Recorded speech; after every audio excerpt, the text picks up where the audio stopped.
Hi and welcome everybody to this partner interview of CopernicaTV. And today we have Mike Gracia, Strategy Director of Thinkable Digital. Mike, welcome. Thank you. How are you today?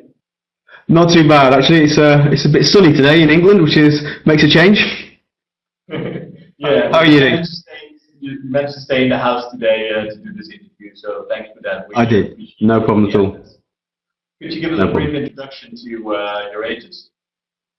Yeah, Thinkable Digital. We're a UK-based digital marketing agency located in Bristol. We're really a collection of several independent digital experts. I generally head up the strategy, so taking an overview of various campaigns and the strategy generation for them. We have graphic designers, programmers, SEO, PPC-based experts in those individual areas, and my job is to oversee all of it and make sure everything ties together. So if we're working on a campaign for a client, basically we now make sure everything ties together and is in sync with each other, because it's important to have everything working in unison. If you look at the shifts in the market, what do you see as the biggest challenges of today?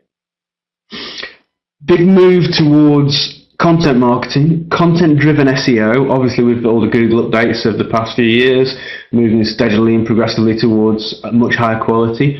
Content-driven, content that's really, really useful. Hopefully SEOs have always been producing content that's useful and designed for the user, but we all know not every agency has been doing that, and I see a big shift towards most agencies now trying to play catch-up and get to the level that they're producing content is actually designed for the user rather than SEO optimized, which really user optimized is where it's at. I see a big shift. I find it very interesting that you mentioned the quality. The quality of traffic matters a lot because of all the updates. Absolutely. How could you increase the quality of web traffic using all of the channels and tools available? Really, it boils down. I mean, that could be a 2-hour video in its own right, but what it really boils down to is two things: relevancy and usefulness. If content is relevant and useful, it will succeed in general terms. Obviously, one of the most important things there is to know your demographic, because you need to know who it's relevant to, so you need to understand your market audience, who you're trying to reach out to, who you're useful to. You need to know what their needs are, you need to work out what their needs are and make sure that you answer those needs in a concise way as possible and be as useful as possible. So that's really how you drive relevant quality traffic, because the more useful you are to your audience, the more useful the articles or guest posts. If you do guest posts, I know Matt Cutts has come out against guest posts, but I still hold that a decent guest post, a real guest post that's designed not for links but for traffic, is a really good way of getting traffic. It should be about building brand and connecting with customers, and you shouldn't care really if the links are do follow and no follow, SEO terms like that. It doesn't matter. If no follow link's fine. If the article connects with your audience, is on a blog or a site that you know your audience go to and is answering a question that you know that your audience frequently have, and you're giving a really good answer and helping them, then you will drive relevant traffic. So basically by being really relevant to your specific market audience and being really useful to them. And that's how you increase. If all of our businesses would write decent and quality content, how can we differentiate ourselves from our competition? That's a difficult one. Quite a lot of marketplaces are saturated these days online, and how to stand out is a difficult one. And really, that boils down to branding. It's always been the case. Even before the advent of the internet, there was competition in the marketplace, and how brands stood out was by really good, strong branding.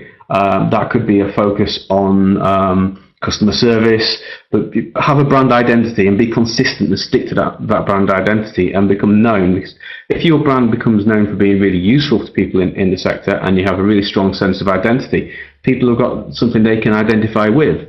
If, however, your brand doesn't have a strong identity, it's difficult for people to identify with you and to feel brand loyalty towards you. You can't feel brand loyalty towards a brand that doesn't exist. You need strong branding, and really that's how to differentiate yourself out from the competition, is have a really strong sense of brand, stick to that and be consistent and be really, really helpful. Customer service is vital in the age of the internet. We're more on one-to-one marketing now. It's ironic that something as big as the internet that connects with millions of people actually means you need to focus more on one-to-one marketing, especially with social media.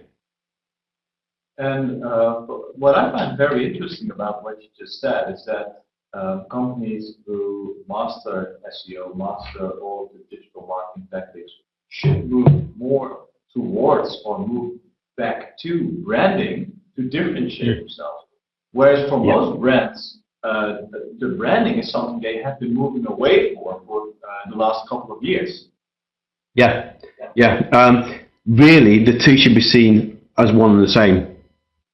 Having a good brand and having a good online brand are the same thing. You shouldn't separate. This is where tying things together is really important. Branding should be included with online as well. So yeah, it was quite usual for big brands to have brand books and brand guidelines. That should be taken online as well, so that really it's just an extension of the brand online, and that's something that's missing. And that's something small businesses can do as well, not just big businesses.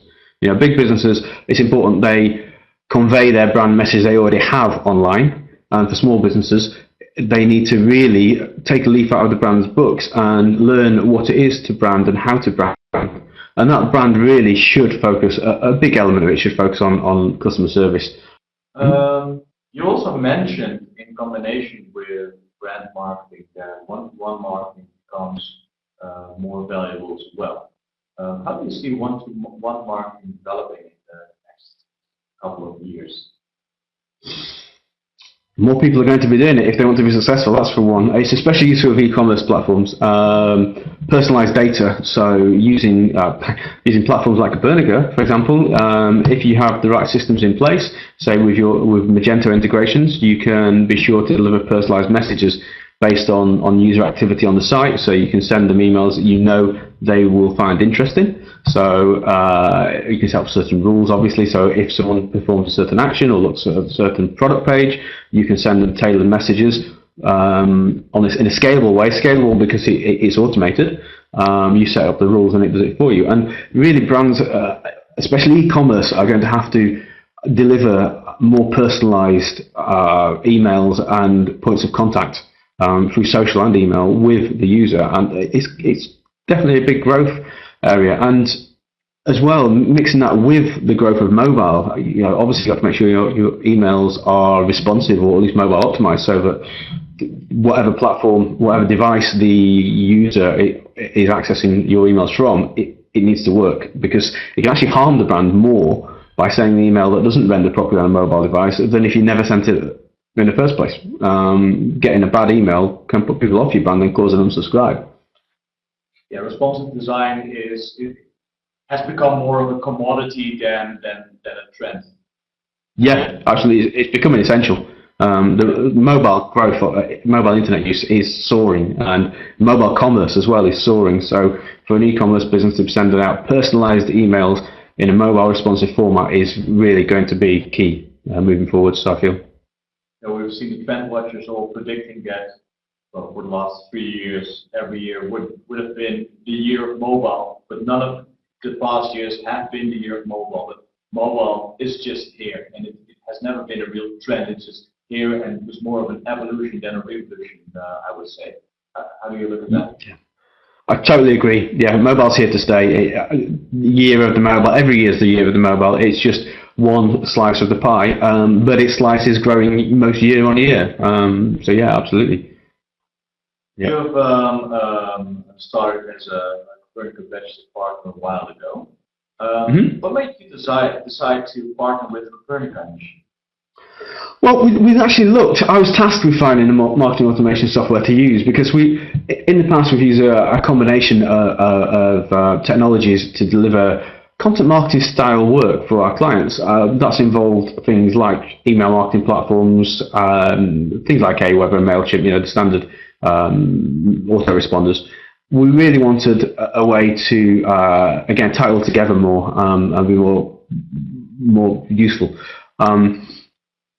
We looked at, I don't want to mention too many names, but we looked at a lot of marketing automation softwares that some of them just didn't deliver what we wanted. One of the great things about Copernica is it's so versatile.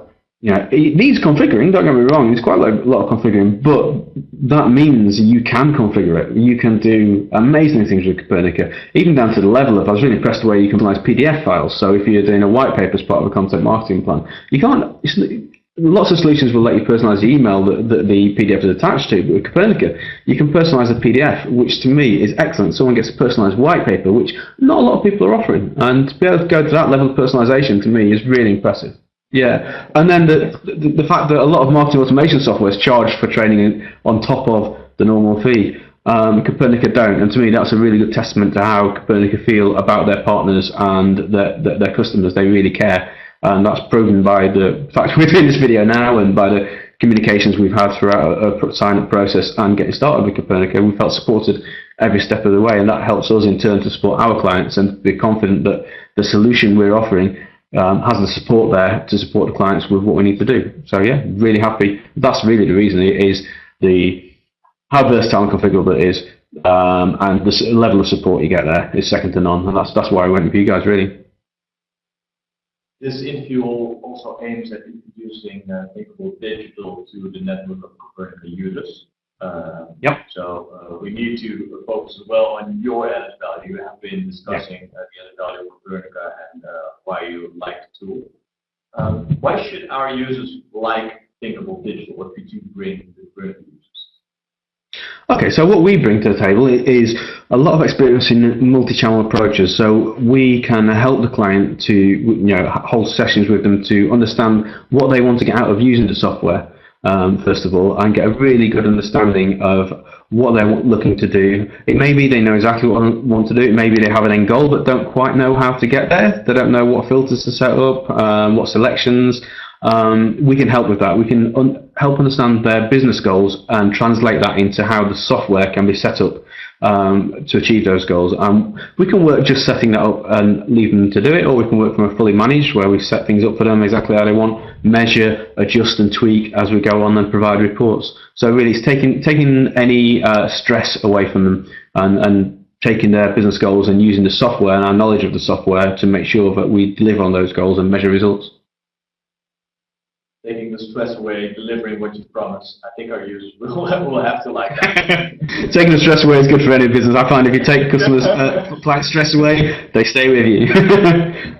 Our goal, our goal is always to take the stress away from clients and get good results for clients and make clients look good within their company as well.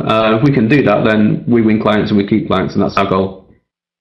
Right, Mike, thanks for that. Before we sign out of this interview, is there any tip you could share with an online professional about what they should be doing to improve their marketing?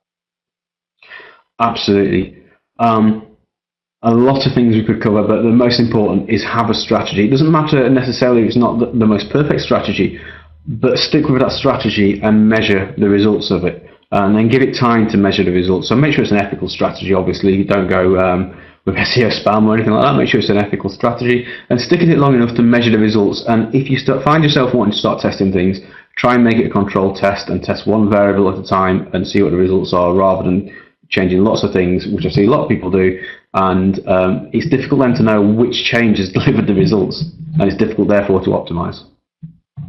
Well, that's a very good and important, valuable tip for any online professional out there. So thanks for that, Mike. What I take from this interview is that flexibility is really important in marketing. Besides one-to-one marketing and a good content strategy, branding is really important for any company, small or big, enterprise or SMB. Yep. And that one-to-one marketing is the key to the future. Yes, absolutely. In a scalable way as well. That's the important thing, because you don't want, you can't necessarily be phoning every client up, but you can set up things to automate that for you. Marketing automation, great words to end with. Yeah, absolutely. Mike, thanks for the interview. Thanks for your time. Thank you, Walter. Thank you for the opportunity to talk to you today. Thanks. Bye. Cheers. Bye.